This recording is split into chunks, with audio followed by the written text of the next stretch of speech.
আল্লাহর হাবিব সাল্লাল্লাহু আলাইহি ওয়াসাল্লাম একদিন এই অহংকার সম্পর্কে সাহাবা একরামের মাঝে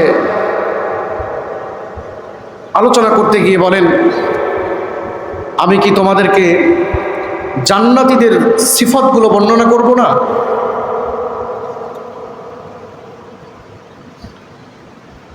সাহাবা একরাম বললেন, ইয়া রাসূলুল্লাহ, অবশ্যই আপনি বর্ণনা করবেন।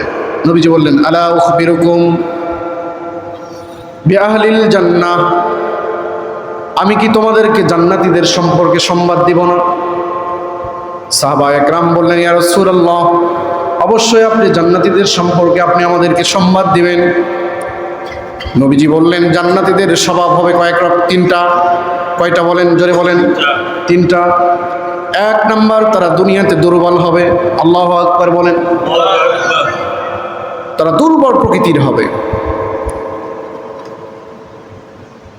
মানে তাদের পলিটিক্যাল কোনো পজিশনও নাই, ফিনান্সিয়াল কোনো পজিশনও নাই। সমাজে তাদেরকে দুর্বল প্রকৃতির মানুষ মনে হবে। অর্থনৈতিকভাবেও তারা স্বাবলম্বী নয় এবং রাজনৈতিক ক্ষেত্রেও তাদের কোনো পোস্ট পদবি নেই। দুর্বল প্রকৃতি, সমাজে যারা চলবে দুর্বল।